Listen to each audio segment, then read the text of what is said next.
You can vape during the show. Thank you. I don't mind. Like, well, you were actually a relatively meaningful part of me fully quitting like the Marlboro Reds. Yeah, but you're like 15 years old and smoking Marlboro Reds. For fuck's sake, dude. Yeah, it was dark. They're the brutal cigarettes. They're awful. Yeah. Yeah. I'm not like I could give you some convoluted argument of like it's actually riskier to vape than to smoke cigarettes.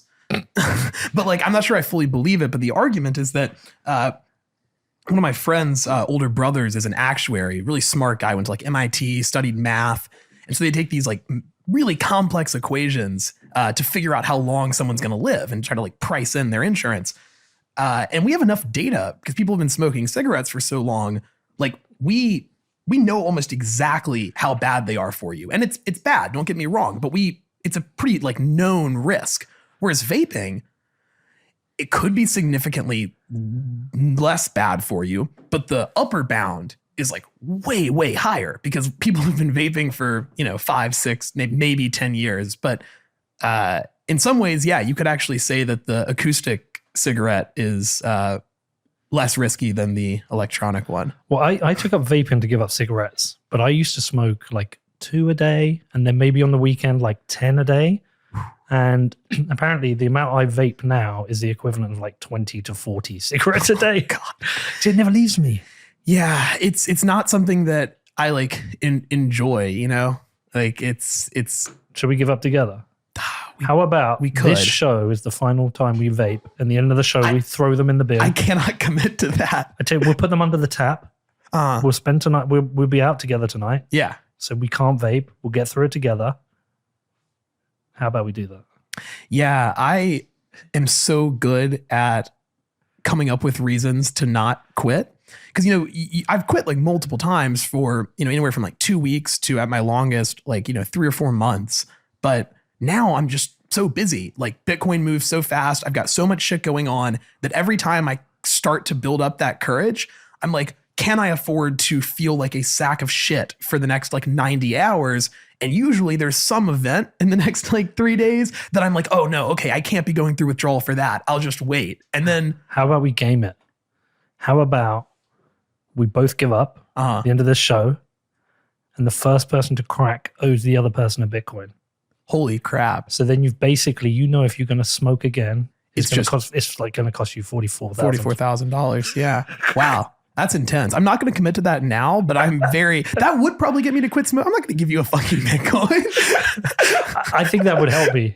Yeah, no, or I'd lie. Yeah. The only way I would see myself getting rid of a Bitcoin, I was looking at bunkers recently. I was just kind of like pricing out, like, how that's, dude, I did Bitcoin the research. For a bunker could maybe, but I don't know how much I want to live in a bunker. I did the research. I Googled like the nuclear fallout from London and Bedford is just on the edge. Yeah. So I think we just avoid the fallout. Right. Well, I was telling Matthew Pines that I was kind of stuck between either wanting to go do what Troy Cross said he was going to do and get an Airbnb in DC and just get like evaporated, or I was going to like sell some Bitcoin, buy a bunker, like fully, it was like very looking at this in the sort of stark binary. Like I either want to get incinerated or I'm going to like have a bunker. Cause what I don't want to do is, just die from 3rd degree burn, like radiation burns like a week later. Yeah. Right. Or killed by like marauders. And then Matthew Pines was like, you're a fucking moron. That's not how nuclear war works. Like there's a very good chance that you would survive and not all of the scenarios lead to the destruction of the human race, even if we go nuclear. I was thinking about it with regards to Bitcoin as well. Like if there was a nuclear war, just say it happened. Yeah. We're talking like we fucking got stoned. But if there was, would Bitcoin be the thing you've got, or would it be completely worthless? Because we're a small community now relative.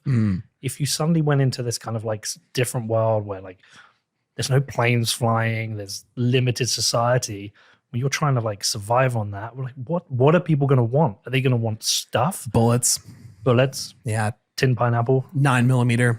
Probably be very good currency. But like, would Bitcoin have, well, people are like, I don't give a fuck about Bitcoin now. I need bullets. I need, like, will we go to barter economy? Yeah, hard to say. Yeah. Yeah, I don't know. And I feel like the answer would change in like 5 or 10 years too. It depends on, I think, what the general prognosis was of a return to civilization. Like Yeah. if people think, okay, this is going to be an awful couple, like 2 years, but we will recover, then yeah, you probably get some really cheap sats. But if the prognosis is that it's all over, like this experiment in complex technologically enabled civilization is just gone, I don't know what your I think most people who aren't Bitcoiners would much rather be paid in bullets or something with like an immediate practical use to them. Maybe not in the UK. It'd probably be like forks, Baseball bats, forks, knives, spoons. Yeah, That's the weapons we would have. It's a weird time. It's a really weird time because we're either in a scenario where it's just a single war in Ukraine and that's going to turn out to be whatever it is, whether it's Russia's Afghanistan or something they pull back and just steal a bit more territory. Who knows? Or we're at the start of like a European war that spreads into other countries. I've got no idea. I don't know. But it's a weird time because it feels like the most significant war in some ways of my lifetime because you don't know where it's going. But I never thought I'd live through something like this. It's definitely the highest probability of like nuclear war that we've seen in Europe. I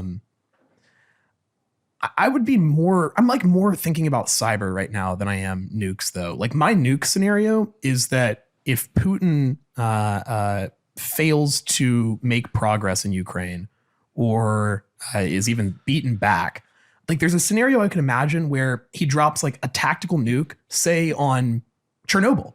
Doesn't even kill anyone. It's just the equivalent of like firing a gun up in the air. And Putin basically says to Zelensky, like, look, like call my fucking bluff. Like you're not NATO. I'm a crazy person with a lot of nukes. I will destroy your 14th largest city and vaporize it if you don't surrender. And I will move up from there. And at a certain point, like you kind of just have to give up there. But with cyber, it's way more likely in my mind because we don't have very specific like escalation ladders for that. Like so much of the Cold War was spent where the United States and Russia were basically going back and forth between each other saying, you know, if you do this, we'll do this. If you do this, we'll do this. With cyber, those lines in the sand for like retaliation aren't as clearly drawn.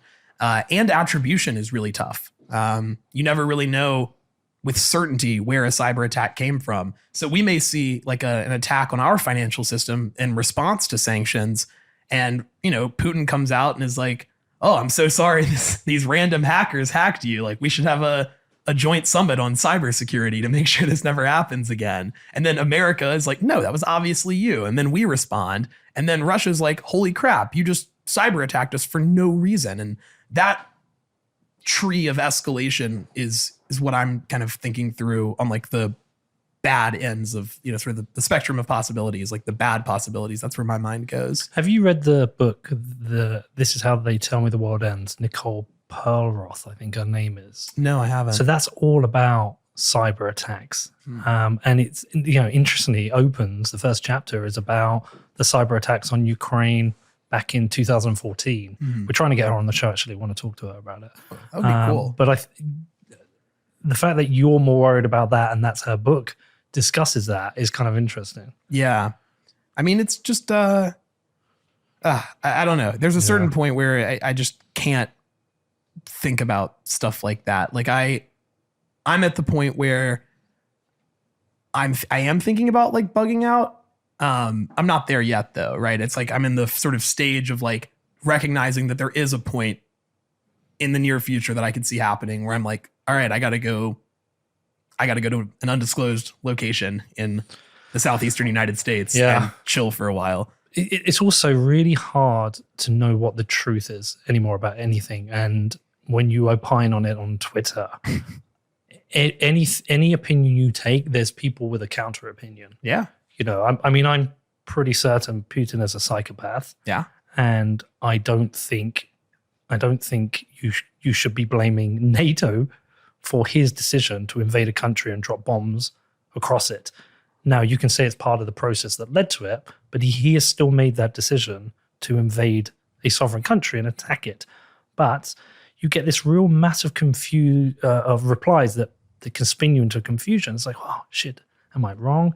And then I'm like, fuck, am I spreading misinformation? Like I shared a photo and it turns out the photo was from like a year ago, and you're like, I don't have the time to fact check every single thought I have. Right. And then it's like, well, maybe I shouldn't be even opining on it. Then maybe I should just shut the fuck up. Yeah, it's weird because in some ways, we are the most connected to like war and violence that we've ever been. I mean, you go on Twitter and you see like dead bodies and stuff.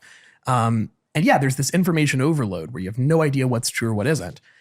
But the question of whether or not we have more or less information about war now than we used to is pretty interesting. And I would still say that even through the disinformation, we probably do. Because I'm thinking about like Vietnam, right? Where there were like 3 news stations. And it wasn't until Walter Cronkite was like, yo, we're losing. Like the government is kind of lying to us. Like this is not going to be a quick war. We're not about to win. So yeah, I mean, if your options are either centralized state media that just tell you exactly what's happening and what's going on, or a million different independent outlets that are all telling you different things, it's not fun, but I'd still prefer to sift and try to make my best call than to be limited in the information that I'm getting prima facie. Like one of my friends is from China. He's like an exchange student. And I was talking to him recently, and the Chinese media on this is nuts. I mean, he's in an interesting spot because he's in America. And so he's consuming American news and he's consuming like Chinese news. And they're all saying the same stuff that we did about Iraq, right? Putin is liberating people. This will be a quick war. And they're saying that like they're only reporting Ukrainian casualties, according to my friend. They're just talking all the time about the Ukrainians that are dying. Very little mention of Russian casualties. Everyone is saying that this is going to be a quick conflict. So yeah. Well, so I spoke to a friend of mine last week. His wife is Russian. They live in the UK, and he said he's overheard his wife on the phone to her mother, who's in Russia, and he said it's nuts the things that she's relaying back to him because they only have state-controlled TV now. They don't have independent. They closed down the only remaining independent news channel. They've banned Facebook. I think I've just seen today as 15 years in jail for spreading what they consider misinformation or lies about what's going on in the war. But she is very much along the lines of like completely on the Nazis within Ukraine, and that Putin is defending Russia from the expansion of Nazis in the Ukraine. And like, I'm not saying that isn't an issue. That battalion, Azov battalion, I think it is. Majid has been talking a lot about that. Yeah. There's clearly a Nazi influence in that battalion. They've clearly been funded by the state. But I don't see how, from my side, it's like a really tricky thing because you're like, well, I completely disagree with Nazis and Nazism. But at the same time, that wasn't enough of a pretext for war. Yeah. But I don't know. And then I'm like, I'm a guy with a Bitcoin podcast. Maybe I should shut the fuck up about all these. Well, they get me in trouble anyway. Yeah. Because, the cohort of people, well, there's a number of cohorts in Bitcoin, but there's a certain cohort where I maybe don't get along with them so well. Yeah. I mean, it's also a warning, right? Talking about Russia limiting all the information. Like I'm too young for this, but I've gone back and read a lot of the early sort of advocacy for the internet, all the way down from like he's too young for it. Well, no, yeah, I am. I'm 22. Dude, we saw that you were introduced to Bitcoin in 7th grade. Yeah, Daddy I was a 7th grader. Daddy was like, David can fuck off. But yeah, I mean, like there was sort of starting with the really early evangelists of the internet, all the way up to the kind of like intelligentsia, like the Harvard, the internet will end authoritarianism. The internet will, I mean, there were just so many claims about how, yeah, the internet would usher in this sort of democratic revolution. And in some ways, yes, but then you have state capture. My bet is that Bitcoin will be harder to capture by the state than the internet was for a lot of reasons. But it's something that we could definitely like get into. Are you saying the internet has been captured by the state? Because it certainly has been in places like Russia and China, where they have complete control over it. And to some extent, you could argue we've seen some form of state capture of the internet within Canada recently. I would say it's everywhere. It's down to the sort of like, protocol layer. Like you and I can't buy into TCP/IP. We can buy Bitcoin. Mm-hmm. So yeah. But does state capture of the internet mean you have state capture of Bitcoin in some ways?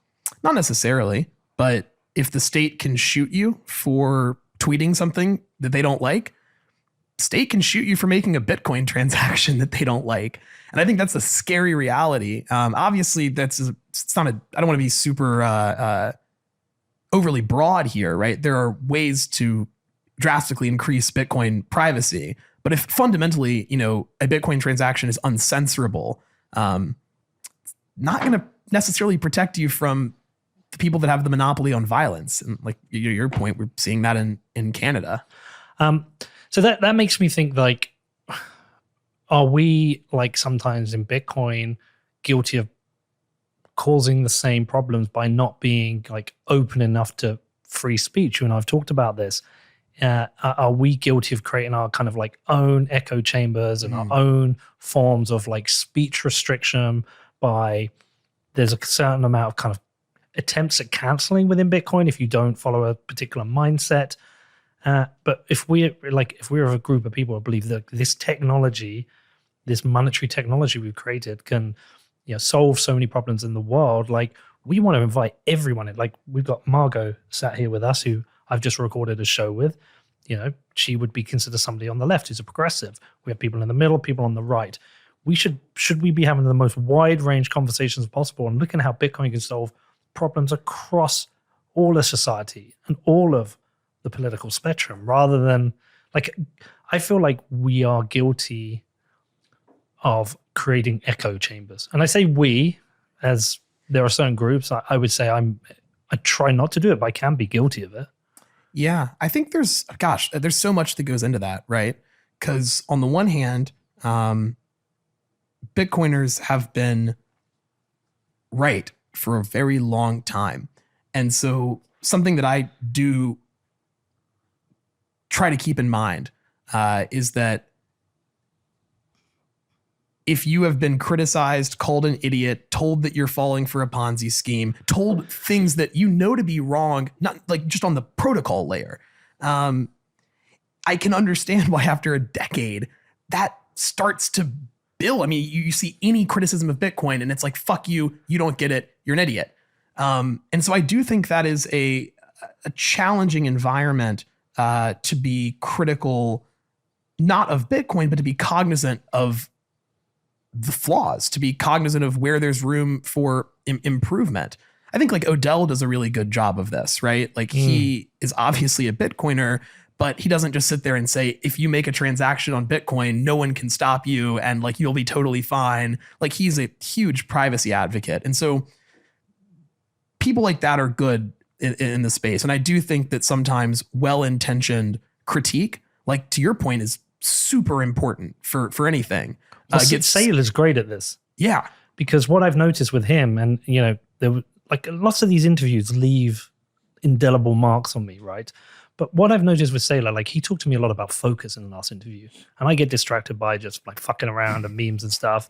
But I've noticed when there's like a solid criticism, you can go into, it can be somebody in the press, whatever, whoever it is. You click on it, and the first thing you see all the people you follow first because they're Bitcoiners, and people are dogpiling in, memeing them, saying have fun, staying poor, and all this bullshit. And then Saylor will come out with a really articulate response to it. And do we damage ourselves? Like shouting at somebody or memeing at somebody, I don't think wins hearts and minds. Well, you just can't do it. Twitter's just not the platform for it. But it can be, because Saylor's doing it. Saylor's doing it. If you have an audience, like sure. Twitter just doesn't lend itself to the nuance that a conversation about Bitcoin in good faith requires.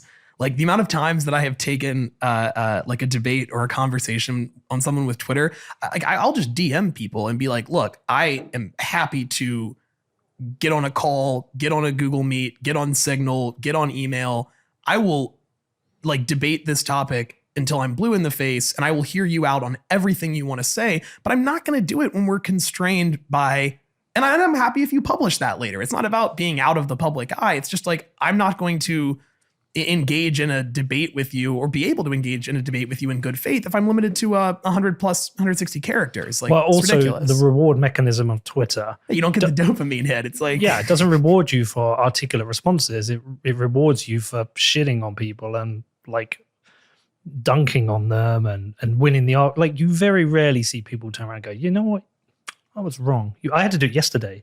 I was had an exchange going with the Knut Svenholm with regards to first principles, and I said, I always find the argument, oh well, if you follow first principles, you would come to the same conclusion as me, and I always hate that because it takes for example, he went with the first principle is all coercion bad, to deduce that all government is bad. And I don't think you can do that, and I don't think you should, because yes, when you say it's all coercion bad, like obviously you have to say yes, because otherwise you sound like a fucking evil bastard because you want to coerce people. But at the same time, that doesn't help with therefore having a debate around should there be government. Sorry, I didn't make the point. So anyway, when he said like if you come to first principles, I was like, oh, you can write two first principles that end up with the answers contradicting each other. And he said and I turned around to Danny. We went to get juice, and I was like, actually, I don't know if you could. So I had to reply and say, no, I'm wrong here. But you don't get that too often. People don't admit they're wrong. Or yeah, I mean, I don't know. We could get into it, but I mean, the whole, it just depends on what like ethical framework you're using, right? Like, let's get into it. The trolley problem, like, is all coercion bad? Well, if you take like some sort of Kantian view and you're like, no, we need to look at the thing in and of itself, then like, sure, we can all recognize that coercion is bad. But if I don't want to, it's going to sound kind of messed up, but if you were like, David, I'm about to go commit some awful atrocity and I'm going to hurt like a bunch of people, and I pulled a gun on you to keep you from doing that, is that coercion like bad?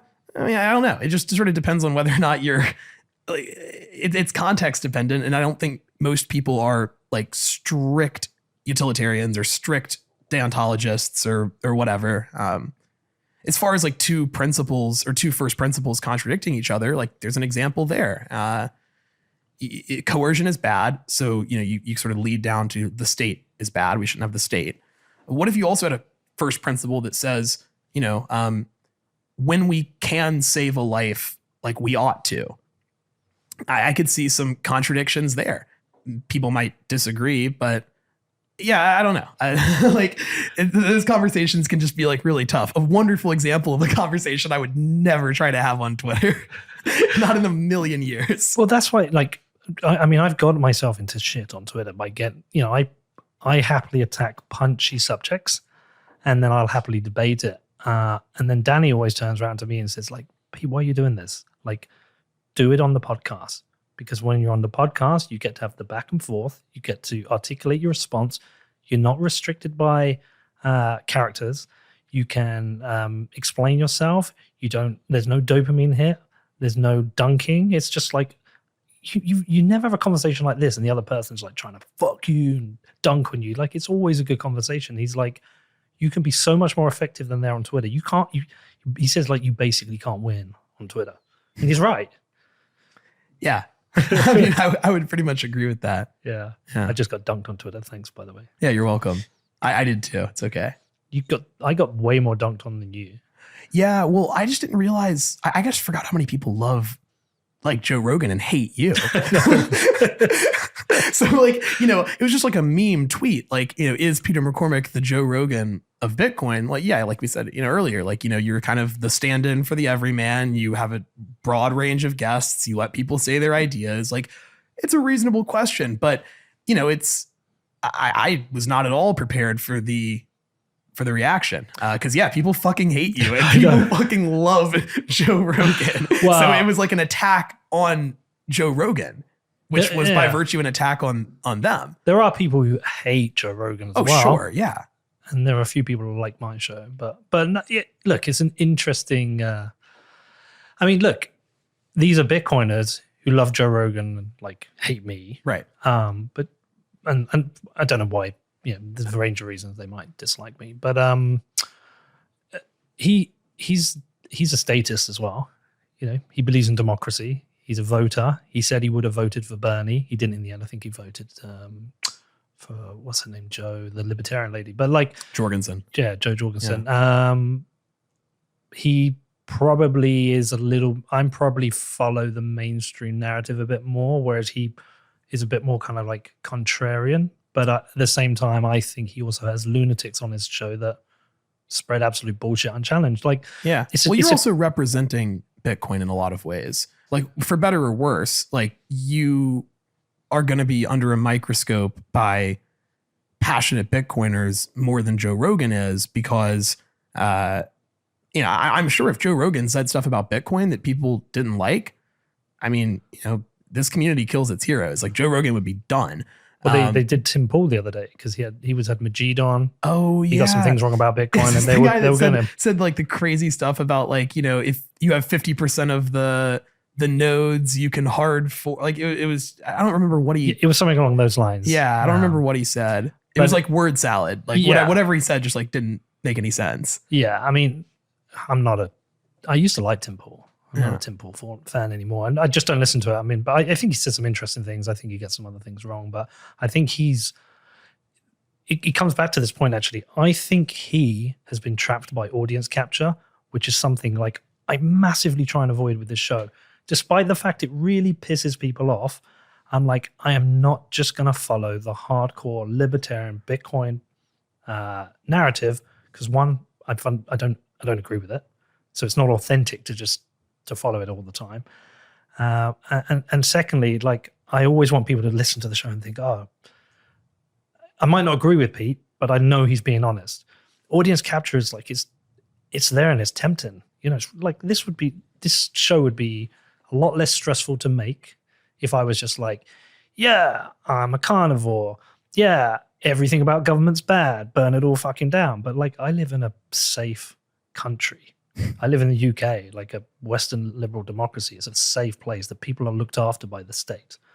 Yeah. I've visited countries which don't have those protections and are dangerous, or people live in terrible conditions, or they don't have access to education, they don't have access to healthcare. So like, I can't just pretend I want something to be like the world to be a certain way when I actually think it wouldn't be that way. Does that make sense? Yeah, no, it does. It does make sense. I mean, I think more broadly, like just at 30,000 feet, regardless of what the sort of arguments are, there's just very little value in cultivating a space where you can't disagree. Like that's what are you doing at that point? And so, I just think that anytime, like, there's a difference also between like vehemently disagreeing with someone, which is the point of free and open discourse. It's the point of free speech and deliberation, is that you field all ideas and tear them to shreds. Yeah. Like that's like a huge part of the history of this country. Like, people act like political polarization and is like something new, but you go back and look what the founding fathers, right? I mean, you would tear people apart in the press, right? Hamilton would go out and say something, and Jefferson would be like, "You're a fucking moron." So that's nothing new. What is so new, though, is how much people have lost sight of why it's really important that disagreements happen publicly. Instead, we've just sort of recede into these like echo chambers, and this is not a novel thought. I don't want to spend too much time on this, but there's a significant danger in groupthink. I think all Bitcoiners would agree with that. There's a significant danger in not platforming ideas. Like, I think all ideas should be platformed, even if for the purpose of just eviscerating them. Otherwise, you're just wasting everyone's time. I mean, that happened with us during COVID, because there's definitely within the Bitcoin community a quite consistent feeling towards lockdowns, mandates, and vaccinations. Yeah. There's little to no vocal support within people in Bitcoin saying, actually, I'm vaccinated and this is why. It's very little. Yeah. And that's why I came out and said I am. You're pro-vaccine, anti-mandate. I'm pro-vaccine choice. I'm pro the choice to get the vaccine. And I'm against mandates because there's stuff we don't know, like stuff's coming out about the Pfizer research now that we didn't know at the time. But I was totally pro the choice to go and do it because what was in my mind was, are there people out there who perhaps should be vaccinated, who are now not getting vaccinated because they're stuck in a cohort which only tells them one thing? Because that's the danger of groupthink. You go on Twitter and you see all these people you follow, they're all the same cohort. They're all saying the same things like, oh, fuck, shit, I shouldn't get this because they're only hearing that one opinion. Whereas if you step out of it, if I go and hang out with my friends at home, they're nothing like Bitcoiners, absolutely nothing like it. And so I felt like this duty to come out and say, well, look, I'm getting vaccinated. This is my reason why. I don't believe in mandates, yada, yada. But that came up with a lot of risk because I've got a lot of shit. I got people. I probably lost listeners, which is just so like. Dude, if you're getting your medical information, like I hear you, and like, oh yeah, like if you sort of take the stance, like, oh, the vaccines are really good, then does this, dude? If you're getting your medical advice from Twitter, you're not going to make it anyway. Like, vaccinated or not, whether or not you think the vaccine is good or bad, if you are on the fence about a medical decision and you're just letting the shit that like random people say on Twitter influence your decision, dude, yeah, you're just not going to make it. But I think that happens. I'm sure it does. And it's just bizarre, dude. Like I don't want to talk about, that's my medical decisions. Like, why does anybody in the world need to know what surgeries I've had, what medication I take, what vaccines I have or haven't had? Like, I don't know. It's just that to me, the whole vaccine thing is just like a deeply intimate and personal decision. Everyone's going to come to their own conclusions. If you're letting stuff on Twitter change what you decide is the right path forward for, there's a reason we have doctors, like this is an interesting conversation I had with actually some Bitcoiners at our office recently. I was talking to a few of the people on the magazine team, and we were out of the bar across the street. And we're sort of talking about, they were sort of talking about we should replace, politicians with sortition, right? Like with what? With sortition. It's like what they did in Venice, where you kind of cast lots and citizens get like randomly chosen to run the government. And it's like a really interesting concept. And I understand like the immediate appeal. And trust me, like I don't really think politicians are in any way better at making decisions than the average person. But what I kind of kept coming back to was, okay, this rejection of expertise does reach a point where it becomes very illogical. Like, I want a carpenter to build my house and I want a heart surgeon to do my heart surgery. I have no interest in letting, a sortition decide who's going to operate on me. And I do think that can be extrapolated to the government in some ways. Like, there are decisions that require like expertise.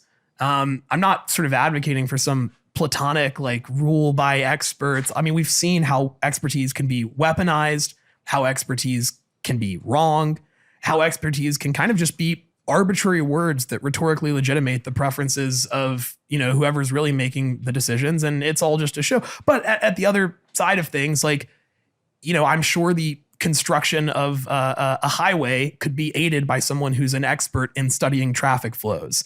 And so it was just kind of an interesting conversation because there is this big facet of the Bitcoin community that like the people in my office that I was talking to that like, it's just like, I have no interest in anyone other than like everyday people making these decisions. And I don't know. There are some decisions like surgery, I want a doctor to make that. And so I don't know where that line goes up to the state. Cause for me, the whole project of critiquing the state through like a libertarian lens, like at least for me personally, it's about figuring out what components of our current society are vestigial and which ones are like requisite. And I do think that like the overwhelming majority of the things that people are frustrated with at the government for probably are vestigial and just don't make any sense. But yeah, there are like some core components where I'm like, if we're going to have a military, I would prefer someone with a military background running the military. I'd prefer someone with a transportation background making decisions about transportation. But of course, this is all in theory, because like I mentioned earlier, it's not like we actually listen to experts very, very often. I mean, actually, a great example. The experts have told us that roundabouts would save thousands of lives every year and save millions of dollars. They're cheaper. They save lives. I think it's like traffic roundabouts reduce traffic fatalities like 90%. But of course, we don't have roundabouts. So I know, it's so weird. So all the experts can be like unified around a decision. That doesn't actually mean that it's going to happen. So stop signs aren't a thing in the UK. And when I drive here, I find them so fucking annoying. I come to a crossroads. I can see there's no cars, but I have to bring it to a stop. I'm like, give me a roundabout. So you are a statist, honestly. Give me a roundabout. Because when I see a stop sign, like I just fucking run it. Red lights, those are suggestions. Stop signs are memes. Like there is some like visceral part of me that gets to a stop sign where it's like 1 a.m. I can clearly see all the other directions. And like, I am going to run that stop sign 100% of the time. Like, I'm not going to just arbitrarily stop my car. Do you slow to it? Context dependent. There are lots of things in that area to discuss. And that's why like I try and discuss them on this show and bring people on, because otherwise it's just like you get people and say, yeah, I believe government's bad. You go, yeah, government's bad. And we just sit having this conversation. Everyone listening goes, yeah, government's bad. Bitcoin's good. Yeah, Bitcoin's good. The listeners, Bitcoin's good. Like what progress we're making. Like Bitcoin has mass awareness. Every single person who, well, every person's got the internet has heard of Bitcoin now. Yeah. Like you don't meet somebody and say, oh, I work in Bitcoin. They go, oh, what is that? Like they're like, oh shit. Like, I actually saw some proprietary data on this. It's like 80, I think Bitcoin has an 86% brand recognition in the United States. Right. Okay. So you've got 86% brand recognition, but you got it all around the world. Yeah. Okay. But at the moment, anarcho-capitalism isn't winning. Okay.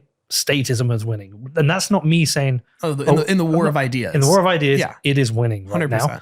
And if we want to, even if you want to do it by Trojan horse, even if you think you can reduce government down to the point of insignificance, you at least want to get Bitcoin into people's hands and get these ideas into them. But like, if I sit down in the pub with my friends and try and explain to them like a libertarian society and how it would work, and they're not going to buy it at all. So we've got to this point now where all the libertarians have heard of Bitcoin. They're not all on board, by the way, but they've all heard of it. Right? Right. A lot of them are on board. We're now at the point where we've got all the normies who believe in government and democracy and left and right, blah, blah. We've got to get this across to those people. Right. We're not going to do that by having a show which is just like fringe hardcore ideas. And when I say fringe, I'm not criticizing it. Sure. I'm just saying it's not a popular idea. A lot of people haven't even heard of libertarianism. They don't even know what it means. So we have to have these conversations. So yeah, and then that's for me. Like when I am advocating for Bitcoin, whether that is talking to like lawmakers or their staffs, talking to like friends, whatever. Like my goal is to reduce the amount of requisite things that you have to agree with to get to Bitcoin is good. Because that's all I care about getting people to is to recognize that Bitcoin is good. And yeah, I mean, it just is stupid from like a rhetorical perspective to think that the exact same thing that made you passionate is what's going to make every other person passionate. But everyone is passionate about something, right? And so it's just a matter of relating Bitcoin to that thing. Like before I was working in Bitcoin full time, like a huge facet of my life was working in organizing around like shutting down private prison construction.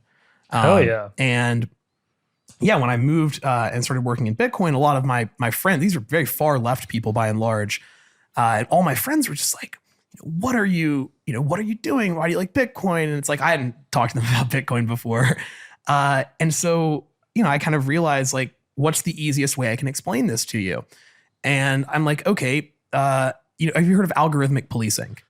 No, but tell me. So algorithmic policing is a term that's used to describe the usage of software and algorithms to allocate police resources. So we got to this point where cops couldn't just say like, oh yeah, we're going to just go police all of the black neighborhoods and we're going to leave the white ones alone. They wanted something that was objective and concrete.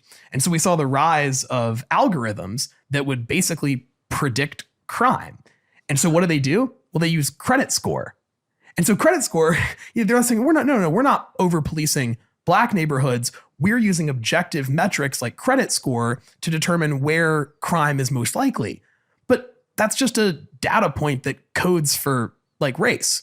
And so when I'm talking to criminal justice like organizers and advocates who are intimately familiar with this, the way that I explain Bitcoin to them is, do you want the government to have a centralized repository of all financial transactions, right? Like what happens when there are goods and services that black Americans buy at a higher rate than white Americans? Well, now, your CBDC is just going to lead to more algorithmic policing. And so starting off this conversation with them, I didn't get into the money printer. I didn't get into fiat currency. I didn't get into the gold standard. I just took it straight to CBDCs are coming. They have massive implications for our privacy. They're going to be really, really bad for the most like vulnerable Americans.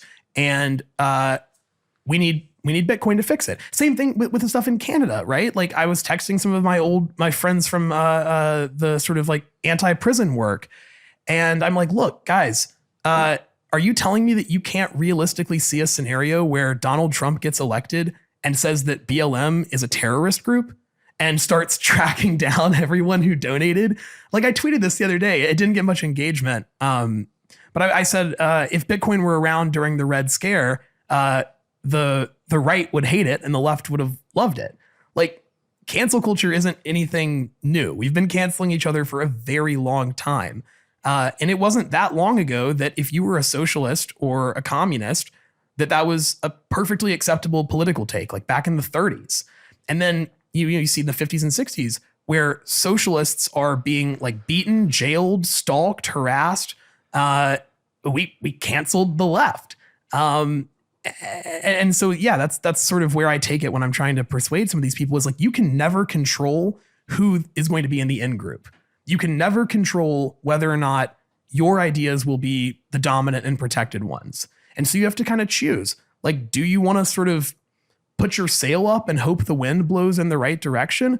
Or do you want to make sure that everyone has the right to transact, that everyone has the right to send information, et cetera, et cetera? Because, and I think that example really hit home with a lot of people. It's like, oh shit, yeah, I could see Donald Trump calling BLM a terrorist. He basically did, but you know, formally designating BLM as a terrorist group and persecuting. I mean, if that happened, I think the left would stop hating Bitcoin because they'd like pretty much immediately get it. Well, I talked to Margot about this previously. I was saying rather than having this kind of like very neat, small idea of what Bitcoin is and to be part of the Bitcoin cohort, you have to follow these same set of ideas. And if you don't, we're going to yell at you and shout at you. To me, that's the opposite of what we should be doing. What we should be doing is like looking at other groups and telling them about the ideas of why Bitcoin is important to them. So, whether it's telling them about how Bitcoin is helping the Ukrainian army or is helping Russians avoid sanctions, or whether it's showing how activists in Nigeria are using Bitcoin to protest, or activists in Belarus are protesting against Lukashenko, or whether it's women in the Middle East who can't get a bank account but can hold Bitcoin, or people in Lebanon or Turkey avoiding inflation. Right. Like all these people I've just said are from a range of different political ideas. Yeah. These are not libertarians. What these are a range of ideas, but every single one of them can benefit from Bitcoin. So what should we do? Have a libertarian Bitcoin show that says this is what Bitcoin is.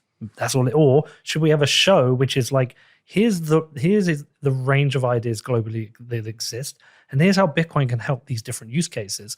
And then we get more Bitcoin into more people's hands, and we grow this idea of uncensorable money and how that can better the world. Now that's where I am, right? And sadly, that means I take a lot of shit for it. I like, fuck you, status cuck. But at the same time, we grow the pool of people who discover Bitcoin and realize actually it's not for criminals and terrorists and drug dealers. It's actually for the betterment of all society. Yeah, I mean, it's obviously a trope. Bitcoin's for everyone. Yeah. And I think that the reason that Bitcoin, or a huge part of the reason that Bitcoin gets so much hate from the left, is because, especially from like the millennial left, like, you know, the younger generation, it's because they have grown up in a time where their ideas have been, you know, really the in group. They haven't been on the side of cancel culture for the most part. But it's like, yeah, it's bizarre to me that people don't remember that just a couple of decades ago, it was being on the left that would get you canceled and not being on the right. But at a certain point, though, I do think there is a group of people to whom Bitcoin is just fundamentally not going to be all that persuasive. And I think it's something that Bitcoiners that I see on Twitter often lump all progressives together, or, you know, everyone on the left together. And, you know, sort of the basic like political compass where you've got sort of authoritarianism and libertarianism as the y-axis, and then your x-axis is like left and right. I think Bitcoin appeals to everyone who is below that x-axis. And what people forget is that like there is an entire quadrant of like left libertarians. There are just very few thought leaders in that sphere. Like there are very few public intellectuals who espouse left libertarian ideas, but I think a significant portion of people who say that they are on the left, who identify with being on the left, are really more left libertarian than they are that sort of top left quadrant. But there's plenty of people on the left also who will watch libs of TikTok. Yeah. And they'll think, what the fuck is going on? Think this is madness. But people have grouped together libs of TikTok. That's the entirety of the left. Well, they all think like this. But that's like saying everybody on the right is a neo-Nazi. Well, it depends on whether you're attached to the solution or you're attached to the problem. Yeah. Right. I know so many people who identify as like leftists or socialists or whatever, but when you get down to it, their strong view is not, oh, this is this alternate system of governance that I like really, really believe needs to be in place. They're like, dude, half of Americans can't afford a $400 medical expense. Like they're worried about inequality. They're worried about racism. They're worried about climate change. They're worried about poverty. Like all the same things that have been increasing that Bitcoiners will point to and say like, oh, well, actually this all started in 1971 and it's because of the gold standard. Like for the people who are just concerned about the problems that they see in the world, and then they look who's out there and they say, well, it's only these liberals. It's only the left that's talking about this. Oh, I guess I'm like a leftist. Those people are very, very easy to bring into Bitcoin because Bitcoin helps vulnerable people.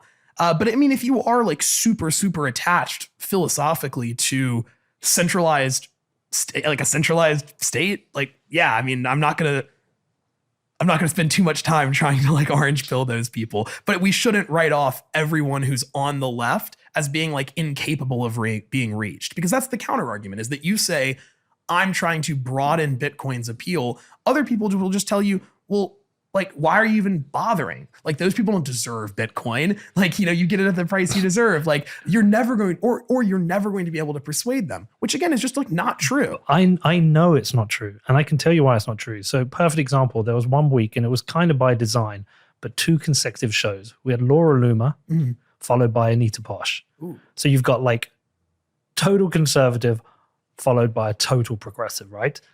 And you go into the YouTube comments, it's like, why have you got this nutter Loomer on? And then following that, you've got Anita, and you've got, why have you got this nutter lefty on?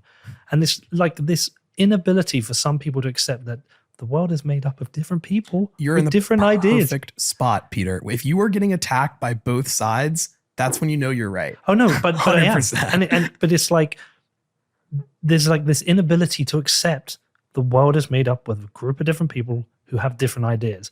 And you don't change people by shouting them, and we're not going to get everybody into the same little pot with the same set of ideas. It's just not going to happen. Yeah. So what do? How do we bridge that? And we bridge that maybe with Bitcoin, in that, okay, Bitcoin can help you with this and you with this, and maybe it's going to stop us all fighting. Maybe it's going to reduce the power of media, which influences us to fight each other. Maybe it's going to reduce the power of the state, so the state has less influence over us. Maybe it's going to make sure that everybody, like maybe in Canada, it would have meant the truckers could protest, and it would have stopped the people who are living in Ottawa who are against this. Like, and I know it's true. And the reason I know it's true because of the emails. And like Danny sees them. Yeah. I get hundreds of emails of people listening to the show. And I get like, it's a range of things, but I get a lot of people on the left saying, thank you for making that show. Thank you for having this guest. Thank you for discussing this idea. I'm not going to talk about it on Twitter because I don't want to get shouted at.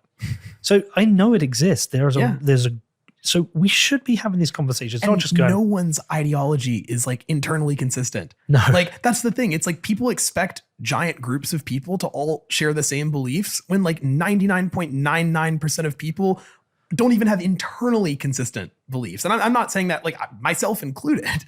So to hold like an entire swath of people to a particular set of ideas, it's just very, very difficult. It gets back to what I was saying about the cleanest path to getting someone to being pro Bitcoin is to minimize the amount of bullshit extra things that they need to agree with. Internet money is good, like, period. Okay, what should internet money look like? Well, it probably shouldn't be run by the government. Okay. It probably shouldn't be run by fucking Facebook. Okay. It probably shouldn't be run in a proof of stake system that just replicates all of the nonsense of the. So like, you convince someone that internet money is good, and then you're just like, okay, what should it look like? Go through all of the options. Oh wait, yeah, it looks like proof of work in Bitcoin is probably the best answer. Like, and it can make it doesn't need to have anything to do with really anything else. Like, you know, CBDCs are bad. Internet money is good. And as far as I can tell, the best form of internet money that exists is Bitcoin, and it's likely going to stay that way. And it almost works. certainly. And it works now, and you can use it now. Yeah. And it can improve the world now. It doesn't require a massive shift in the world. I mean, if Bitcoin shifts people, which we've talked about plenty of times, like plenty of people say Bitcoin has changed me. Yeah. Not just financially, it's changed the way I see the world, it's changed the way I think about the world, it's changed the way I think about myself. If it can do that at an individual level, if enough people adopt it, then it can start to make those more macro shifts in how society coordinates and, you know, how governments coordinate. So it can work now, but trying to create this like tiny little ideology that has to fit, I just think is flawed. And, you know, I can't make a show that does that. It just is. Yeah. I think it's intellectually dishonest, and it is appealing to that small group of people that you're worried about are going to try and cancel you. Yeah. And I mean, the flip side of that, though, is that there's like value in community, right? Yep. And if you want a community of like, so just for example, like the sort of carnivore, toxic Bitcoin maximalist, you know, that agrees with like the same sort of, you know, seed oil, sunscreen, all, like, that's awesome, right? Like, it's very, very cool and enjoyable to find people that you share ideas with. Cause like I said earlier, it's, you know, you don't usually agree. I think that's why Bitcoiners all like to go to meetups and conferences and hang out, because you're around people who understand you. So I feel like it's important to clarify, like, there's nothing wrong with building community that is tangential to Bitcoin. I think where I personally get frustrated is when people take random shit that has nothing to do with the protocol and say, this is Bitcoin. Yeah. Like, no, Bitcoin doesn't give a flying fuck what you think about sunscreen or meat or any of those things. You're not a Bitcoiner. Yeah, it's like Fuck that. the no true Scotsman thing is just so on display here. But again, the caveat is like, community is good, and people deserve to be able to and should not be criticized for carving out community where everyone's on the same page about Bitcoin plus 8 other things. But it can't happen the other way around. It has to be like Bitcoin first, and then there's these like derivative communities. What you don't want to happen is like the sort of inverse of that, where it's like, you have to believe that internet money is good. You have to believe that Bitcoin is the best form of internet money, and you need to believe a bajillion other things. Like, that's, So you're not one of it. Or you're not a Bitcoiner. yeah, that's like not the world I want to live in. It's one of the things I hate most is when somebody says you're not a Bitcoiner. So, well, what defines a Bitcoiner? Yeah, One, there is no universal definition of a Bitcoiner, and any one that is created is subjective because it was created by a person.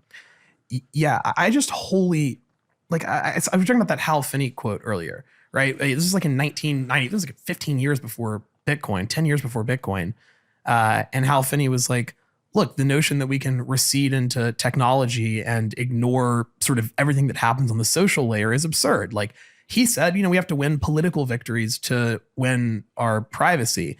And I don't think he meant like elections, like you have to get the right politicians in office. But there is this like layer of, if Bitcoin is a bulwark against oppression, if Bitcoin is a bulwark against tyranny, will Bitcoin have been successful if only a handful of very technically literate people are able to use it or are using it? who understand what an expert is. I would say no. Like, it's like,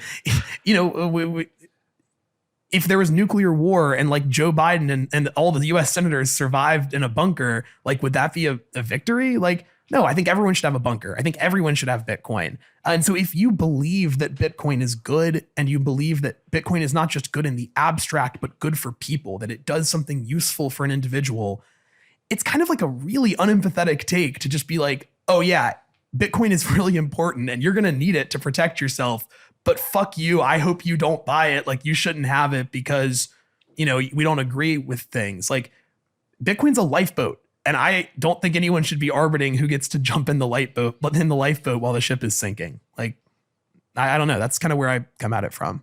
I completely agree. Obviously, I completely agree. Yeah. So we got other stuff to talk about. Yeah. Besides Bitcoin Twitter. Well, because you were talking about canceling, a fucking country's been cancelled. Yeah.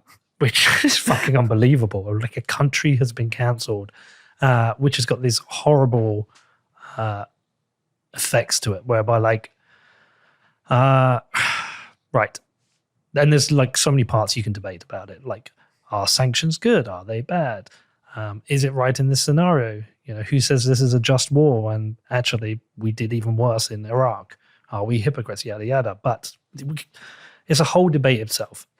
But we have oligarchs having their assets seized. Yeah. Again, we can debate whether that's just or not, whether it's, essentially where are their boats and their houses the proceeds of crime. You can make an argument that these people have pillaged the state under a kind of like mafia leadership. You support Putin. We can go through all of that. Yeah, and of course you can draw all those equivalences to American billionaires as well. Exactly. So, it's a rabbit hole. But the point is, we've got a country that has been cancelled, and Elizabeth Warren, who's become chief FUD officer for Bitcoin, whatever it is, she's going to come out. She's now saying that Russia's going to be using Bitcoin to avoid sanctions. You put a piece out this week on Twitter. Yeah. I read it. Thought it was good.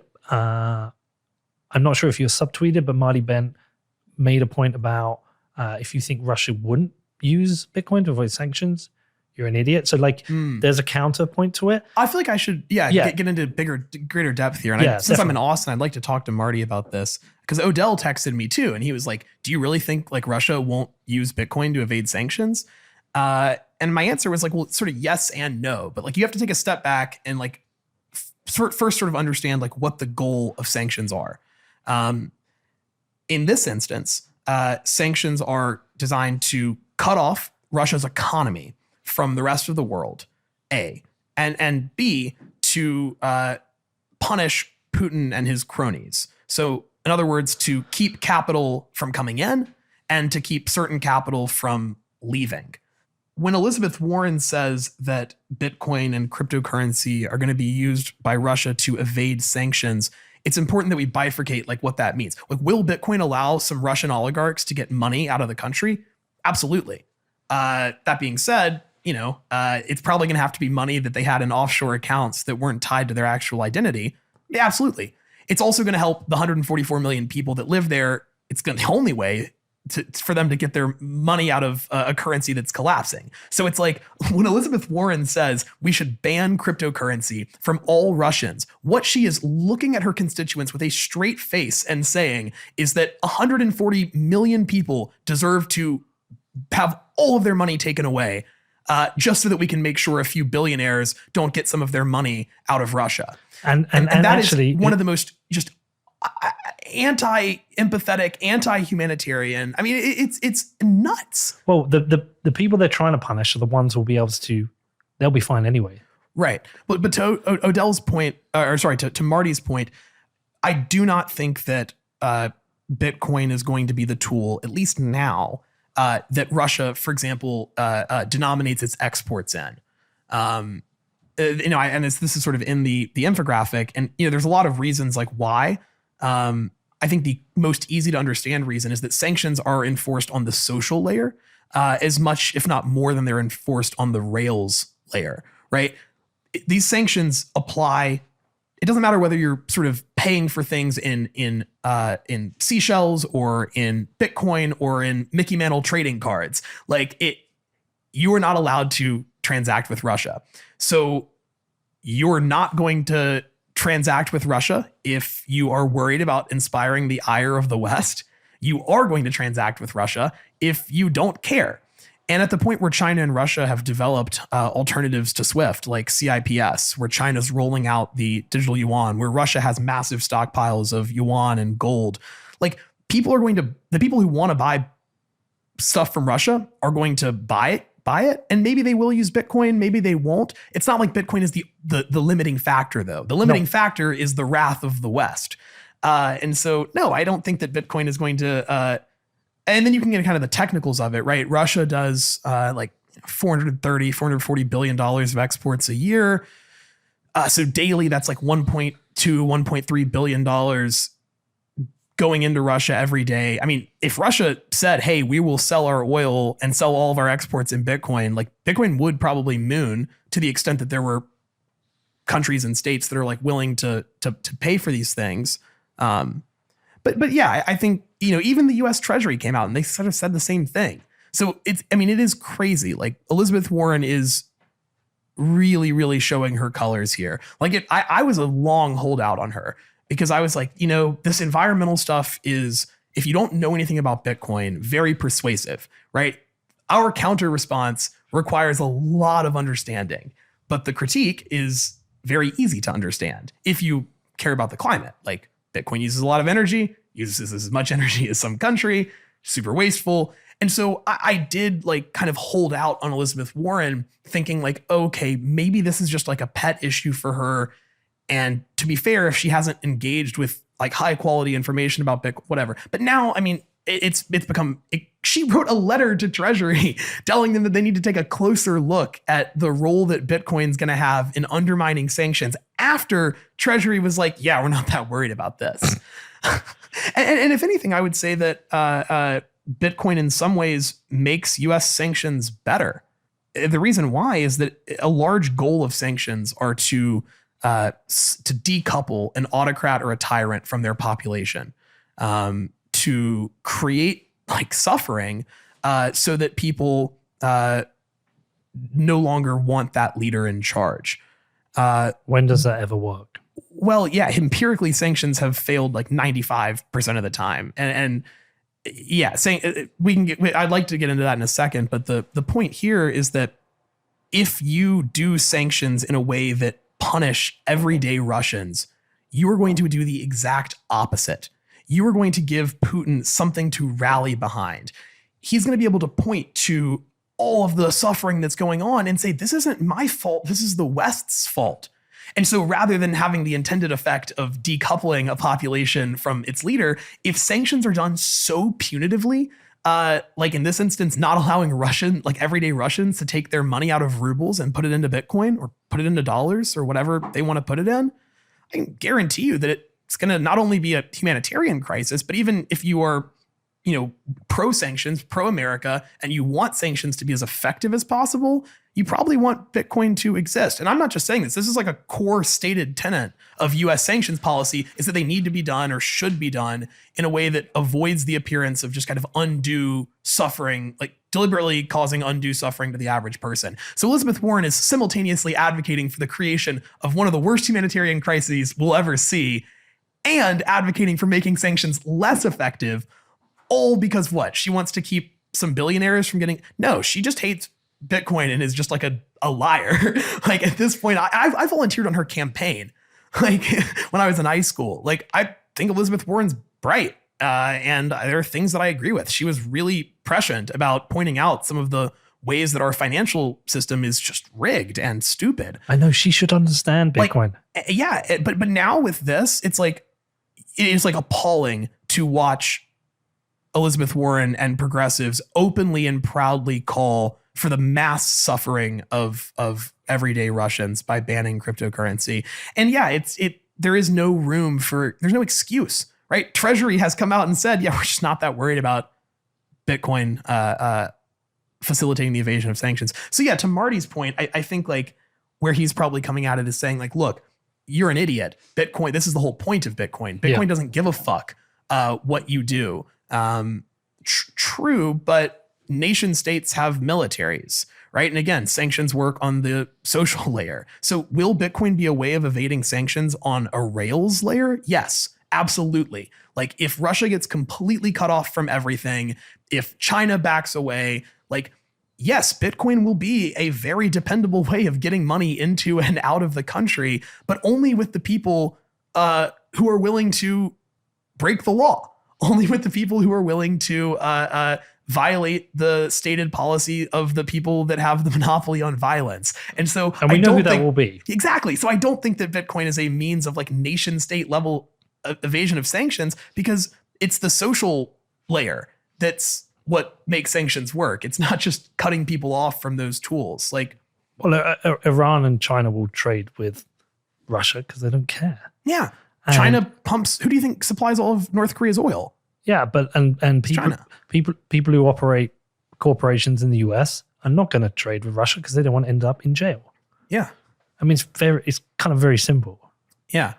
I don't know. So yeah, like I think that's just an important premise that has really become obvious in the wake of Canada and now in the wake of this, is that there is a difference between a transaction being uncensorable and you being able to make that transaction without the fear of repercussion. It kind of goes into like the whole advocacy stuff, like with the Policy Institute and all the other work that I'm doing. It's like, why do you care what the state thinks about Bitcoin? Bitcoin is going to destroy the state. Like Bitcoin can't be stopped. Like, yeah, that's like true. Stopping Bitcoin is very, very hard to imagine. But to think that like individual users aren't vulnerable on the social layer, it's ridiculous. To think that we wouldn't all be worse off if America banned Bitcoin, in my mind, kind of ridiculous, right? Like so much of Bitcoin's most compelling use cases, we're not quite there yet. The user interface isn't quite there yet. The infrastructure isn't quite there yet. And I do think that even if Bitcoin inevitably gets banned in the US, I would like to delay that as long as possible. We've got the strongest IP laws in the world, the deepest capital markets in the world. Like I would prefer for Bitcoin innovation to have access to America for as long as possible. And I would prefer to be able to stay in America with my Bitcoin for as long as possible. And so, yeah, it's like, I get messages all the time from people that are like, fuck you, like Bitcoin can't be stopped. And I'm like, yes, but your life will be worse if armed men come to your house and point a gun at you and demand your private keys. Like that. And again, there's a whole shade of gray in there too, right? Like the world has happened. Yeah, it has. And the world is a worse place if in Canada, they did just this. Nobody Caribou. Yeah. The guy managing the fundraising Bitcoin. Yeah. They went to his house. I don't know how they did it, but they got the private keys to the Bitcoin. Yeah. Again, like Bitcoin may be unstoppable on the technological layer, but users are obviously vulnerable on the social layer. And yeah, the reason I do policy work is because I think that there are policies that the US would pass that would make life really hard for Bitcoiners. And I think that there are things that we can do to like delay that or to stop it. And it's working, right? Because there is a growing number of senators and people in Congress who support Bitcoin. There's a growing, it feels like almost every person I see who's like running for Congress is a pro Bitcoin, because they keep emailing us asking to come on the show. We've had so many. Like there is this kind of like growing support for Bitcoin with politicians or those who are trying to get a seat in the Congress. Yeah, there is. The tough thing though is that they have a lot of incentive to be pro Bitcoin, right? They view this because there's such an asymmetry of support. Like very few issues that matter to people or to any meaningful amount of people are without a sort of equal and opposite group of people who are equally passionate about like the inverse of that. Guns, abortion, healthcare, you name it. With Bitcoin though, like it's just net you're winning votes. Like there is not this like group of people who are going to like flip their support for a political candidate because they hate Bitcoin so much. But every single Bitcoiner, or most of them, I can't say that, but most Bitcoiners don't really care about political parties. It's like if you are pro Bitcoin, they're going to vote for you. So that's why politicians are getting into it. But the risk is that because that incentive structure is so good, that like Bitcoin's game theory is just so obviously the right move to make as a politician is to support it. It also means that we have to do a really good job of like vetting people. Look at Eric Adams. I know. Right? Yeah. Like just because somebody fucking puts Bitcoin in their Twitter bio doesn't mean that they're a Bitcoiner. And I think that's also something that gets like lost on some people when I kind of explain to them like the work that I do, because they're like, oh, you're just like simping for politicians. And it's like, no, I'm out answering people. Really, all I'm doing is answering people's questions. And I'm trying to paint Bitcoin in the best light possible. And I'm trying to make arguments that appeal to people that have different priorities and views. What I'm not trying to do though, and what I worry about happening is a world where, yeah, politicians just start kind of using the community to get publicity, like coming on your show to get money. And they like actually don't care about like what we really need to do if you want to engage in like the election process. Like ultimately we have to elect like Bitcoiners, if that's what you want to do. I don't really know if that's necessary or not. But well, this goes back to the original point where the conversation started, David, where we talked about we want to avoid this very small niche set of beliefs you have to be a Bitcoiner, and actually want to make it a Bitcoin as open to as many people as possible, left, right, center, libertarian, want everyone as possible. Because if the game theory is right, then and enough people own Bitcoin or support Bitcoin, every politician will have to support it. Yeah, 100%. And again, it's like, I think where this triggers some people is they interpret it to mean that if we don't pander to the politicians, then Bitcoin will collapse. And like, of course, that's not true. It's about the timeline, right? Like, I think Bitcoin staying legal in America greatly accelerates the timeline of Bitcoin adoption and more importantly than adoption, like innovation on Bitcoin. And banning it does the exact opposite. So there's such a strong incentive to engage in that advocacy, even if you recognize that ultimately it's not necessary. Like that, no, like you don't need politicians to keep Bitcoin running. Bitcoin will run no matter what the politicians think, and you'll be able to use Bitcoin no matter what the politicians think, unless they are sending armed men to your house to track you down and shoot you. In which case, like Bitcoin isn't going to save you from a state monopoly on violence. What do you think will happen with China? Do you think they will reverse their decision? Because I think it's widely seen that banning Bitcoin mining could prove to be one of the biggest geopolitical mistakes in history. No. But do you, like, Danny, who said it this week? Barry Silbert said he thought 2022 China would unban Bitcoin. I mean, he did clarify that it was just a guess. I would take the other side of that. Okay. I think that China's foreign policy is a lot more subtle than America's, to say the least. Mildly. But China has like a very, very long history of using attraction rather than coercion with its international policy. What we are seeing China do is roll out the Belt and Road Initiative, in part as a way to build better relationships with like resource-rich nations and emerging markets, but also to internationalize the renminbi and in turn Xi Jinping's sort of rule of law. Bitcoin is a direct threat to that. Right now, China can go to like, Jack Muller's like talk for the IMF. Like, Yeah. Did you end up watching the video?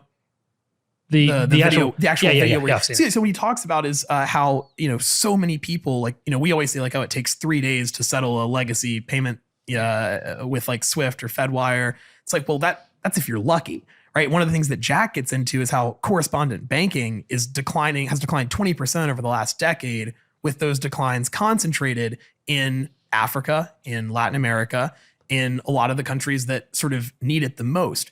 Those are the countries where Bitcoin adoption is rising the fastest.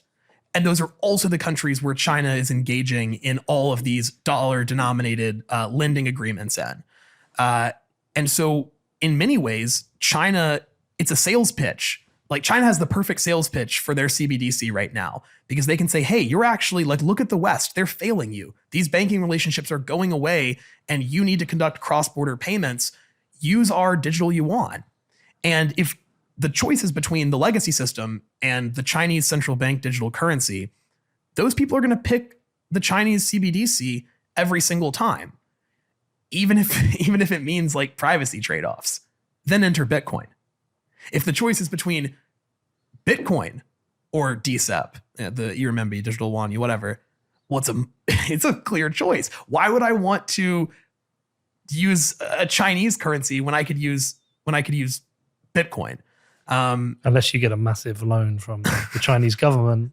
Yeah. So no, I think they're not going to unban Bitcoin, both because they're concerned about capital controls and they want to manage and control the flow of capital domestically. But Bitcoin is a perfect solution to Xi Jinping's plan to internationalize the usage of the renminbi. And the implications of that are just so profound. In the same way that the West has leveraged its monopoly over the financial system to sort of shape the international system to its views and its liking, China is trying to do the exact same, right? If you and I were paying each other and one of us was interacting with DCEP, Xi Jinping could say, oh yeah, that's subversive to the state, that's terrorism, and then stop that transaction from happening or seize that person's money, even if it's happening outside of the mainland China.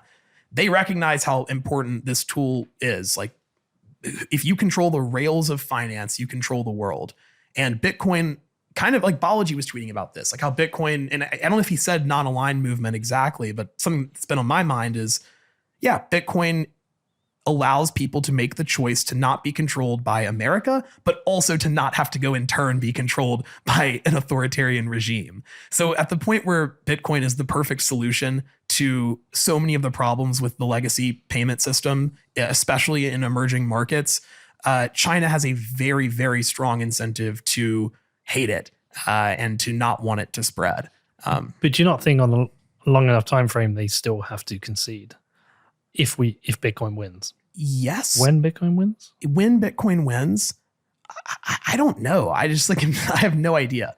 What I do know is that like I think they have very strong reasons to not support Bitcoin. I don't know when, if ever, they kind of realize like, oh shit, we're not going to be able to replicate what the West did, because that's what they thought they could do, right? So post Bretton Woods, the IMF is operating for decades, and if you ever looked at like some of the term sheets of like IMF like rescue packages, the average number of conditionalities from like 1970 conditionalities being sort of arbitrary actions that the receiving state has to do in exchange for this IMF loan, it's like 430. Like 430 different things that you had to do before the IMF would give you money. Like, give some examples.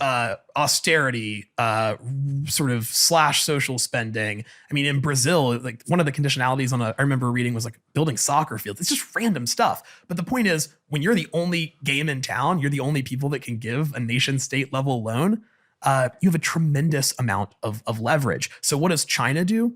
They build parallel institutions. So in 2015, I think it's 2015, they launched the Asian Infrastructure Investment Bank, which is kind of trying to do the exact same thing as the IMF, with the exception that there are no conditionalities, at least not up front. They're more subtle. It's like, through like BRI lending, it's like, we'll build you this railroad, you'll pay us back in like 20 years.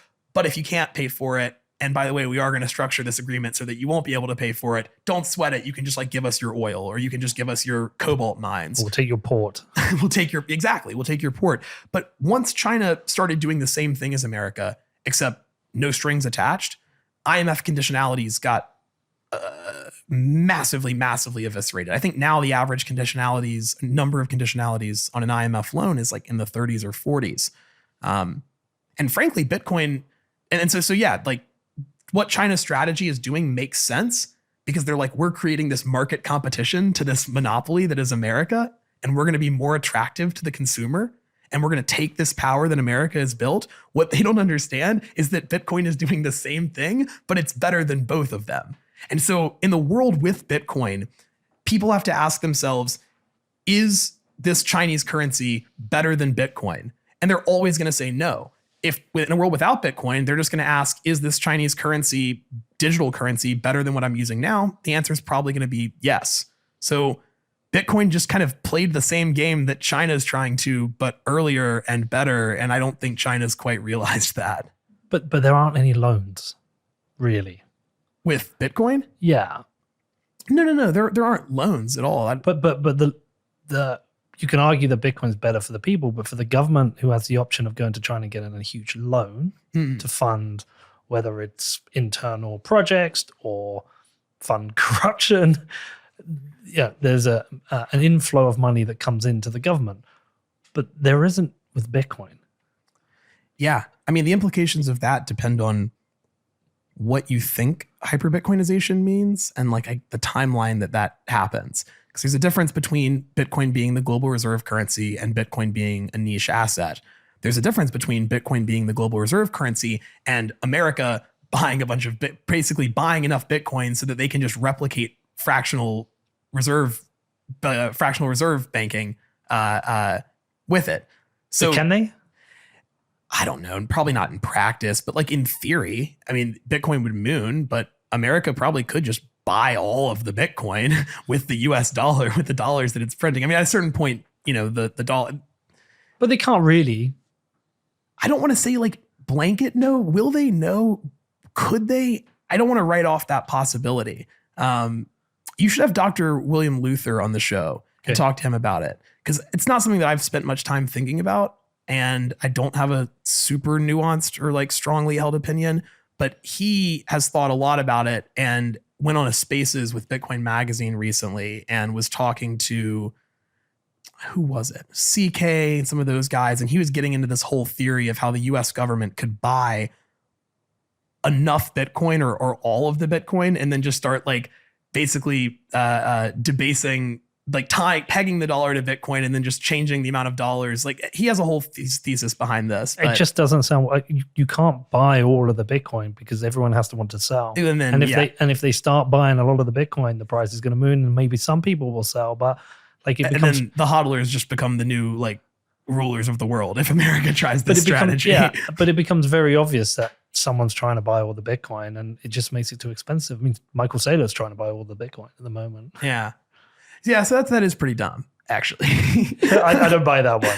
No, I don't buy that either. But to answer your question, it depends on how hyperbitcoinization plays out, because there is a difference between Bitcoin being the global reserve currency and Bitcoin being an asset. The former definitely puts huge constraints on deficit spending and what the state can do. The latter really doesn't necessarily. How do you know when it is the global reserve currency?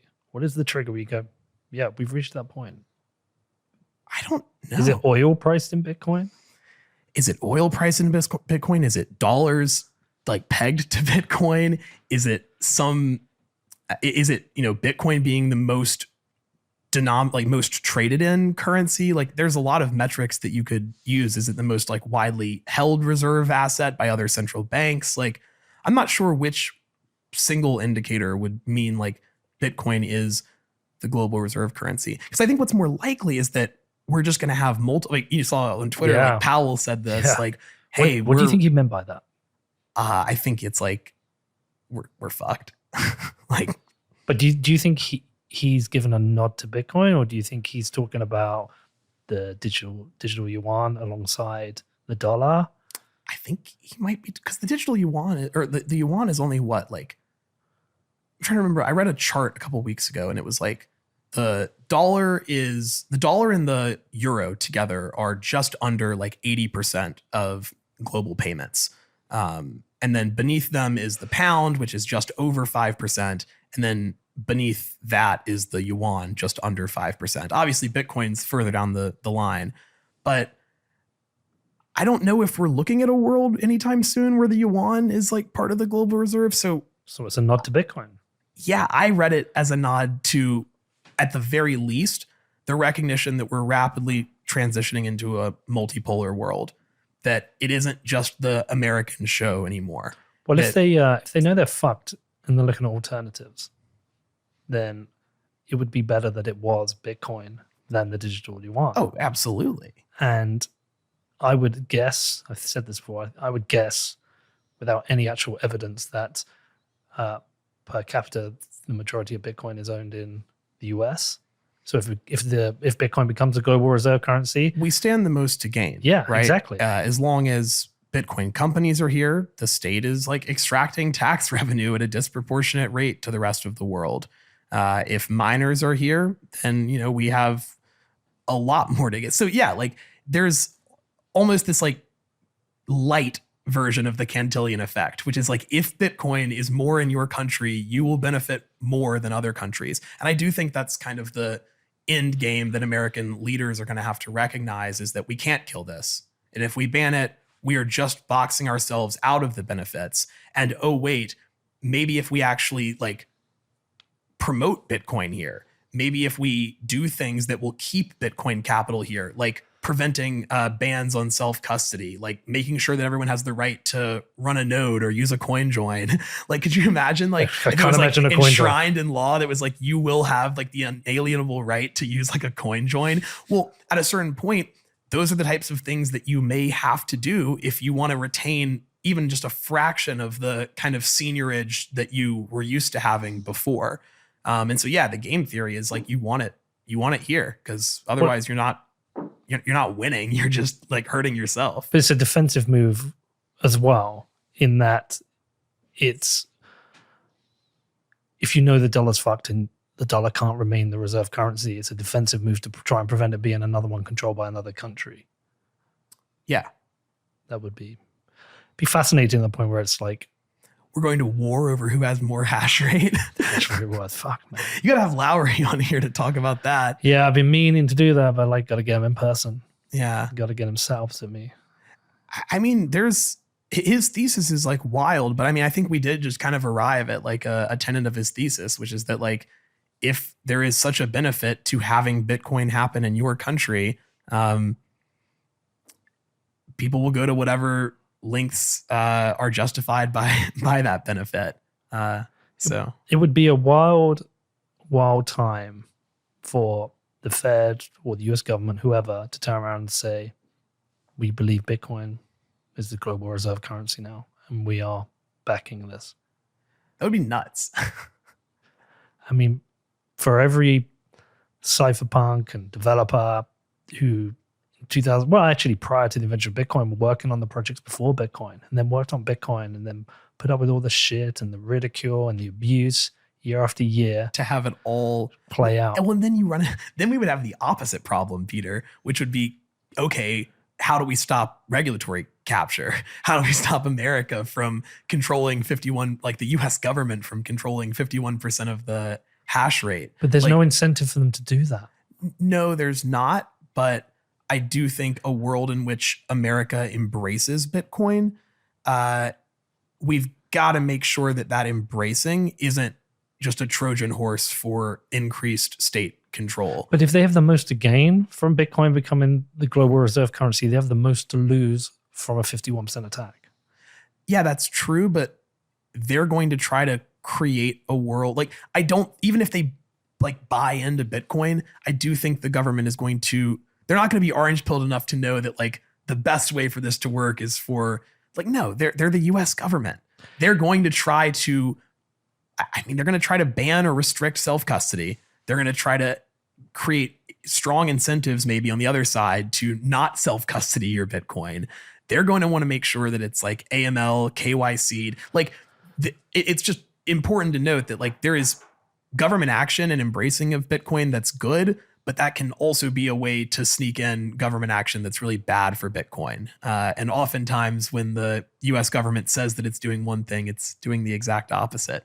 The Patriot Act, right? Sounds wonderful. It's not, right? Imagine the Bitcoin Act, and it's like, we're making Bitcoin legal tender. You just gotta, give up your private keys and like self-custody with our Chivo wallet or whatever. Like, that's not a win. Like, that's awful. So yeah, I do think political support is good, kind of going way back up the stack to like the Hal Finney point. Like, political endorsement is good. Yes, America has super strong reasons to support Bitcoin, both domestically, both economically, and from an IR perspective and a global competition perspective. But not all political advocacy is good. Not all political support is good. And you got to make sure that when you're bringing someone on your podcast, they're not going to pull an Eric Adams on us. We keep rejecting them. Have you rejected all of them? So we had Erika Rhodes, who I think everyone loves. Yeah. And Erica's cool. she's cool. Morgan Harper. Sorry? Morgan Harper. Yeah, Morgan Harper. I don't think she offered a lot. And I think in her debate with Josh Mandel, he pretty much destroyed her and her arguments. It was pretty one-sided. Yeah. And then we've had 5 or 6 more come through, and it's just like all these conversations are the same. They're exactly the same. And I'm not sure if they're Bitcoiners. I'm not sure how much they care. And I don't want to have the same conversation over and over again. I will talk to Josh Mandel. He does. I mean, he's been in it for a minute. Yeah. And if you talk to him, let me just put it this way. If Josh Mandel were lying about being a Bitcoiner, he would be a remarkably, just an unrealistically good liar. And there's just no way. He basically got fired for telling the Ohio government to go fuck itself because he wanted people to be able to pay taxes in Bitcoin. Yeah, and I think he saw that as just a way of I'm in government. What can I do to legitimate Bitcoin? Whatever. But he went out on a massive limb and really risked his reputation earlier than most people in the space. In the name of Bitcoin. No, he's a real one. He's kind of the real deal, I think. We're trying to make a careful choice between, is this person good for Bitcoin or is the show good for their campaign? Yeah. And if it's the balance shifts, if I think the balance is they're good for Bitcoin, they can come on the show. If I think the balance is the show's good for their campaign, then they're not going to come on the show because there's a responsibility with this show now. We edging closer and closer to getting 100,000 listeners a show. And when you get to that point, you've got to think about who you're platforming. I think you can't just say these conversations. You have to consider who you're platforming. I would much rather have yourself on. I would much rather have Troy Cross on, who's doing something interesting no one's heard of, and get him out there. I'd much rather have Margot on. I don't want to get some politician on just so they can. But in some ways, shouldn't you be?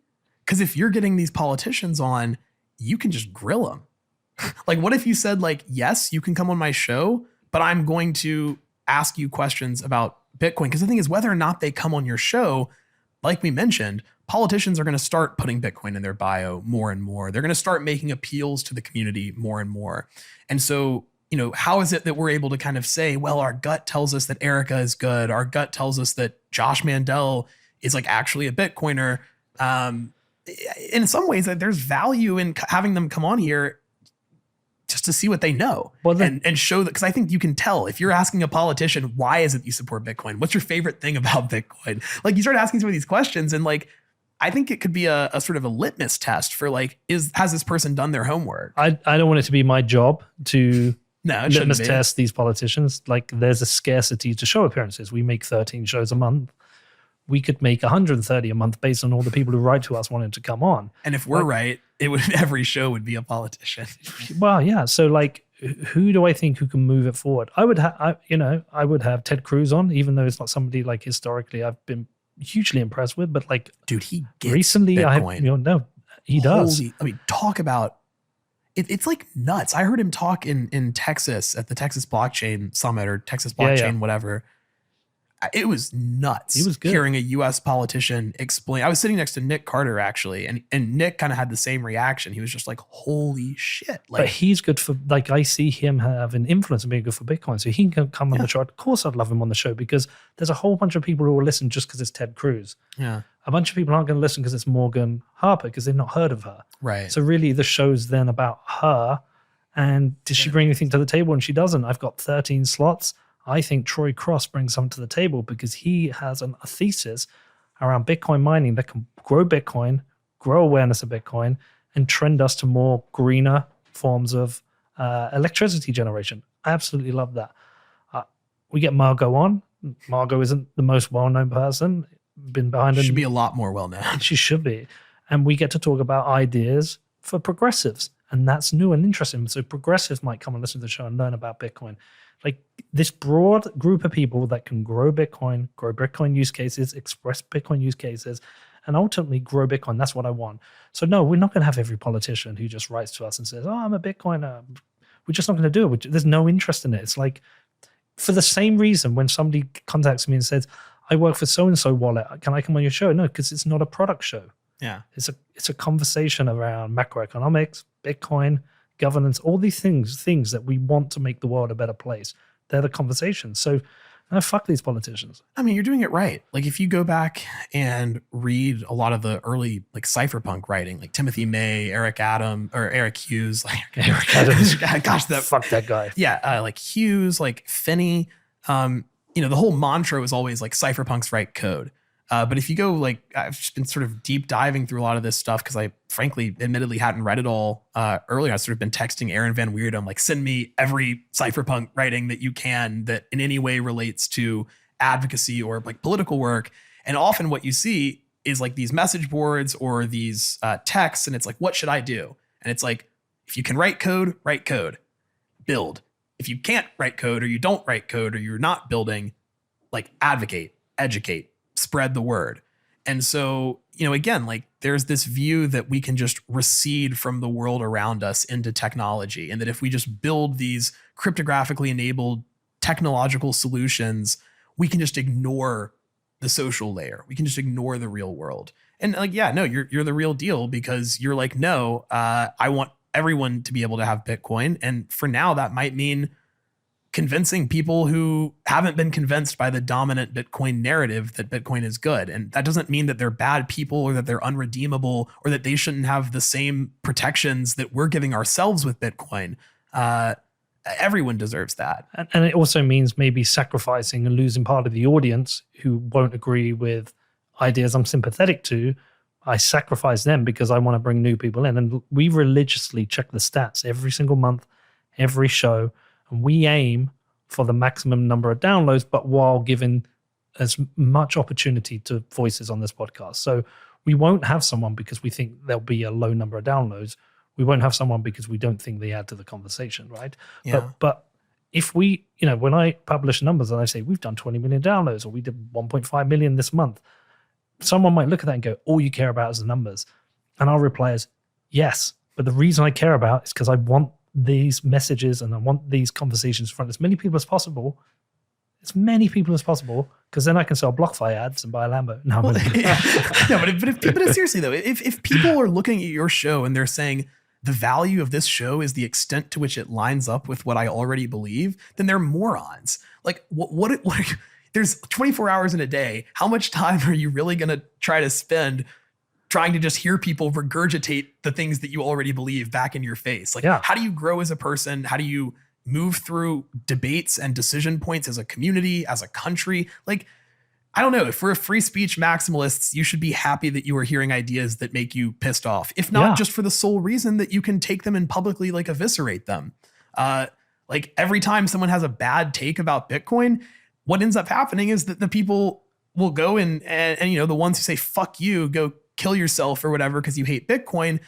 Is that helping? No. But the people who are able to sort of take some prominent person who says something stupid about Bitcoin and be like, no, you're actually completely wrong, and here's why.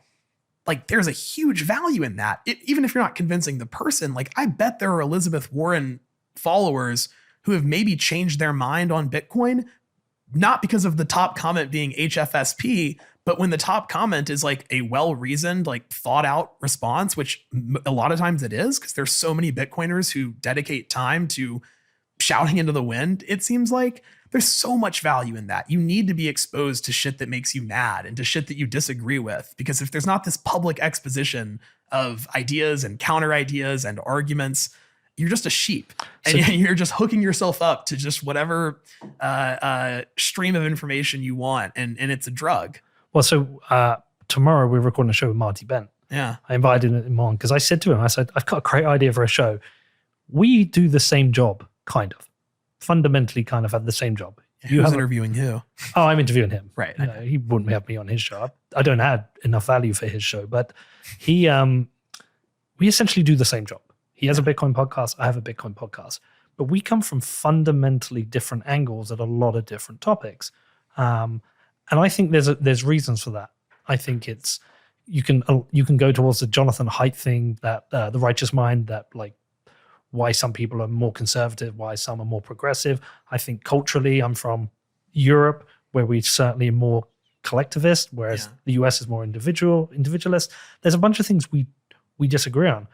what better thing to do than sit down with him and say, hey, what are all the things like we align on? What are the things we disagree on? Why do we disagree and what can we learn from it? To me, that's the best fucking conversation I can have on this, rather than getting somebody on and going, hey, I think this, and then going, yeah, I do too. And like I said earlier, and all the listeners going, yeah, we do too. But yeah, and then we tweet it out, and all those people go, yeah, we agree with this, because there's just this little group of people who might bring one other person it's in. just a circle jerk. But what might happen with this is a bunch of people might listen because they like Marty Bent and go, oh, Pete's got a good point there. Or some people might come on because they like my show and listen to Marty Bent and go, oh yeah, Marty's got a point there. And we kind of we expand the horizons that people have around particular topics, because at the moment we're such a fucking divided world. Like there's so much like binary thinking and like arguing and separation, when actually we want Bitcoin to bring people together. Yeah. So like that's the best way to do it. Well, and I think Marty's a great person for that too, because he, like you, he cares. Yeah. He gets Bitcoin. He's very smart. And he's, I think, capable of having, he disagrees well. And I think we've sort of lost this art of like, how do we disagree well? Like we just have such a visceral reaction to ideas that we don't like or agree with. When, yeah, and I do think part of that is because a lot of people no longer believe that we all want the same things. Like if you don't believe that your fellow Americans also care about each other and care about our country, our land, like whatever it is, you see them as like less than people. You don't think their opinion matters. Like you don't disagree well, but I do genuinely, like, this is just one of my like most core beliefs, is that like most people are good and like have good ambitions for the world and like want things to be better. And so the goal is not to just scream at someone when you disagree with them. It's to figure out what values you share. And in the case of advocating for Bitcoin, for example, showing how Bitcoin leads to those values. But yeah, if you're just writing people off because of their affinity, because someone calls themselves one party over the other, you're just NGMI. Like you're just never gonna have any good discourse. You're never gonna move anywhere. It's awful. No one's gonna care about your ideas apart from like a few little cheerleaders you have around you. It just doesn't work for me. And one of the best things that have come out of this is like getting the opportunity to travel the world, meeting a bunch of different people, and understanding the kind of like the eclectic makeup of people in this world, and that come to the like acceptance of the differences that people have. And I think that's like, if I could do one thing for this show, is get other people to start accepting that like there's a whole group of people in this world, they're all different, they've got different opinions, but they should be valued and heard, and you should try and understand where they come from. I think that's one of the best things I can do with this. I don't see how you could advocate for individual liberty, for free speech, and also advocate for a world and advocate for hyperbitcoinization if hyperbitcoinization means that everyone conforms to believing the exact same things about society. Like, how is that like a utopia? Like, how is that something to strive for? Sounds like hell to me. It sounds like hell. Yeah, I think, it's important that people disagree. And to the whole point of this, it's important that people find Bitcoin for their own reasons. And I'm excited about the future of that, because I think it's happening. It's happening through your show. It's happening through organizations that have like been started recently. Like there's just a growing realization that like not everyone cares about libertarianism. Not everyone cares about inflation. Not everyone cares about, whatever the sort of talking point du jour is, but everyone cares about something, and Bitcoin touches everything. So there's a huge value in finding what people care about, finding what they care about, and showing them how Bitcoin fits into that and makes it better. Like if you don't think that's a good act, then, it's like not wanting someone to have a lifeboat on the Titanic because you just like don't like them. Like, I don't know. I think everyone should have a lifeboat. I think that's a really good place to end it. Yeah. We didn't talk about the Policy Institute. That's okay. But David, it's been great to get to know you over the last few months. We first met in Miami. Yeah. When you borrowed my swimming trunks. But no, that sounds really bad. Was it? No. Did we meet in Nashville before that? Didn't we? No, yeah, we did. With Stephen McClurg at bar. And the other I kind of just keep running into you. Yeah. Yeah. But it was a pleasure lending you my swimming shorts. And For the record, Peter was out of the room when no, I was in the room. You were in the I bathroom. was in the bathroom. You were in the Yeah, bathroom. yeah. Yeah. I just don't want to leave that ambiguous. Like, I like you, I don't like you that way. Come on, man. No, it's I really enjoy talking to you. Likewise. I think your depth of knowledge on this broad range of subjects and the way you approach them, I think is really important. I think you're a very important person to Bitcoin.